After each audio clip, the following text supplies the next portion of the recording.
ഇന്ന് നമ്മൾ സംസാരിക്കുന്നത് സഞ്ജു സാംസനെ കുറിച്ചാണ്. നിങ്ങൾക്ക് എല്ലാവർക്കും അറിയാം, the fifth and final match, bilateral match between India and New Zealand ഇന്നാണ്. അത് തിരുവനന്തപുരത്താണ് നടക്കുന്നത്. സോ തിരുവനന്തപുരത്ത് നടക്കുന്നതുകൊണ്ട് തന്നെ തിരുവനന്തപുരത്തുകാരനായ സഞ്ജുവിനെ കുറിച്ച് രണ്ടു വാക്ക് പറയണമെന്ന് തോന്നി. അതുകൊണ്ടാണ് ഞാൻ പോകുന്നത്. കുറച്ച് ലേറ്റായി, മാച്ച് തുടങ്ങാനായി, എന്നാലും പറയണമെന്ന് തോന്നിയത് കൊണ്ട് മാത്രമാണ് ഇതിടുന്നത്.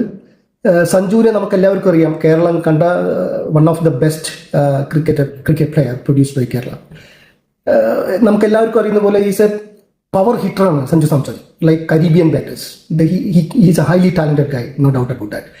ബട്ട് സംഹൗ അയാൾക്ക് പലതും മിസ്സിംഗ് ആവും. ഇത്രയും ഓപ്പർച്യൂണിറ്റി കിട്ടിയിട്ടും അയാൾക്കത് ഡെലിവർ ചെയ്യാൻ പറ്റുന്നില്ല എന്നുള്ളത് നമുക്ക് അത് അറിയുമ്പോൾ വല്ലാത്തൊരു വിഷമം. നമ്മൾ ആസ് എ കേരളായിട്ട് നമ്മളെല്ലാവരും സഞ്ജു സാംസന്റെ നല്ലൊരു ഇന്നിങ്സ് പ്രതീക്ഷിക്കുന്നുണ്ട് എപ്പോഴും.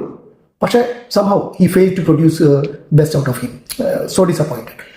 പക്ഷേ ഇന്ന് ഇപ്പം നടക്കുന്ന ഇപ്പം ലാസ്റ്റ് 4 മാച്ച് അയാൾ ഫെയിലായി പോയി.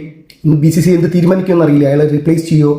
ബട്ട് നമ്മൾ അയാൾ ഹോം കൺട്രിയിൽ, ഹോം സ്റ്റേറ്റിൽ തന്നെ കളിക്കുന്നതുകൊണ്ട്, ഹോം ഗ്രൗണ്ടിൽ കളിക്കുന്നതുകൊണ്ട് അയാളെ ടീമിൽ എടുക്കണം എന്നാണ് എൻ്റെ ആഗ്രഹം. നമ്മളെല്ലാവരും ആഗ്രഹം അങ്ങനെയായിരിക്കും.